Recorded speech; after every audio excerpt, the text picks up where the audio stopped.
সম্মানিত ভিউয়ার্স, আসসালামু আলাইকুম রহমতুল্লাহি ওয়া বারাকাতুহু। দেশ ও দেশের বাইরে যে যেখান থেকে আমার ভিডিওটা দেখছেন, আশা করি সবাই ভালো আছেন। তো আমি আজকে আসছি আমার এই করলা প্রজেক্টে। তো এর আগে যে ভিডিওগুলো আপনাদের দিচ্ছি আমার এই করলা প্রজেক্টে শুরু থেকে মানে মাজার পর্যন্ত, তো বড় হওয়ার পর আর ভিডিও দেওয়া হয় নাই। তো আমরা যে কোনো একটা সমস্যার কারণে আমার মোবাইলটার সমস্যা হওয়ার কারণে ভিডিও করতে পারিনি। তো যাই হোক, আজকে আমি আসছি আমার এই করলা প্রজেক্টে আপনাদের A to Z একটা ভিডিও দেওয়ার জন্য।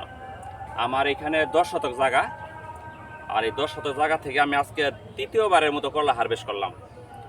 এর আগে 2বার করা হয়েছে, আজকে তৃতীয়বার আর কি। তো আপনাদের আগে করলাটা আমি দেখাই। এটা হইতেছে leader agro one company leader করলা।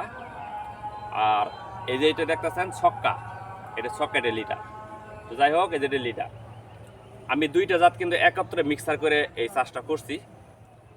আর এই চাষের বিষয়ে আপনাদের একটু বলবো, আমাদের খরচের বিষয়টা আজকে বলবো। A to Z যে কত টাকা খরচ পড়লো, আমি অন্য কিছু আজকে বলবো না। আমি আজকে একটা হিসাব করছি যে আমার যে প্রজেক্টের যে 10 শতক জমির জন্য কি পরিমাণ এই যে এ পাটান মাচার জন্য আমার কত টাকা খরচ পড়লো। প্রথমত আমার এই 10 শতক জমিতে এখানে যত গাজীপুর এলাকা, এখানে সব কিছু একটু দামটা বেশি। যেমন খরচও বেশি, তেমন কিন্তু মালের দামও বেশি। বর্তমানে এটা বাজার চলতেছে 120 টাকা। আমার প্রথমত এখানে হালের গেছে 1000 টাকা। আমি সার বাবদে খরচ করছি 3100 টাকা। এখানে এগ্রো ওয়ান থেকে সমস্ত সার আমি নিয়ে আসছি। আর মালচিংয়ে গেছে আমার 3250 টাকা। তবে অল্প কিছু মালচিং আমার কাছে এখনও আছে। বীজের গেছে 1600 টাকা। আর বাঁশ, এই যে আমি যে ব্যাটানের মাছার যে বাঁশটা দিছি, এই বাঁশগুলা এখানে কিন্তু সব কিছু কিনা লাগে। এই বাঁশের বাবদে গেছে আমার 4000 টাকা। আর জিআই তার গেছে আপনার 700 টাকা। সুতা বর, এই যে বর যেটা বলে, এই বর গেছে 700 টাকা। আর এ পাটান যে নেটটা, এই যে নেটটা, যে আমি যে পাটানের নেটটা দিছি 8 ফিট 8 হাত লম্বা, 55 হাত, এই 8 হাত পাশ 55 হাত লম্বা।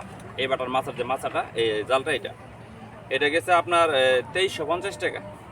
আর যে ফ্ল্যাট মাছার যে জালটা, এটা হচ্ছে ফ্ল্যাট মাছার জাল, এটা গেছে মাত্র 900 টাকা। এটা পুরাটা মাছা হয়ে গেছে 900 টাকায়। আর এই লেবার বাবদে আমি হিসাব করছি যে 2500 টাকার মতো গেছে। আর কীটনাশক গেছে 2000 টাকা। তো কীটনাশক এখনও শেষ হয় নাই, তো আরও আমি 1 মাস ব্যবহার করতে পারবো। তো যাই হোক, A to Z যে আমার হিসাবটা আপনাদের দেখাই। এখানে আছে 22,050 টাকা আমার A to Z খরচ হয়েছে।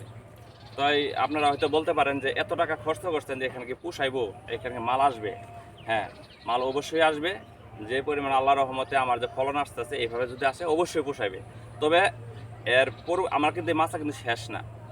আমার এই গাছের যখন বয়স হয়ে যাব, যখন মাল দেওয়া বন্ধ হয়ে যাব, তখন কিন্তু আমি এই মাছাতে, এই বেডে, এই পেপারে আমি দ্বিতীয়বার আবার চাষ করতে পারবো। তখন কিন্তু আমার এই 22,000 টাকা লাগবে না, সর্বোচ্চ 2 থেকে 3,000 টাকা হলেই এনাফ হয়ে যাবে। মানে সার আর বীজ আর এই যে মাছটা দেখতেছেন, এটা সব থেকে যাবে।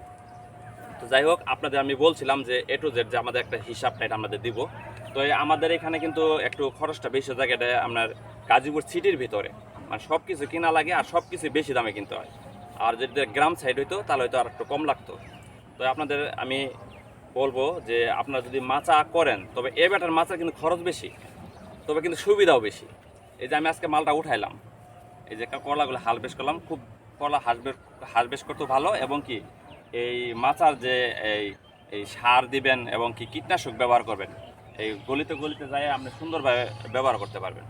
যাই হোক, সবাই ভালো থাকবেন, সুস্থ থাকবেন। আর আমাদের ভিডিওটা যদি ভালো লাগে, অবশ্যই একটা লাইক, একটা কমেন্ট, আমার চ্যানেলটা সাবস্ক্রাইব করে যাবেন। তো সবাই ভালো থাকবেন। আসসালামু আলাইকুম রহমতুল্লাহি ওয়া বারাকাতুহু।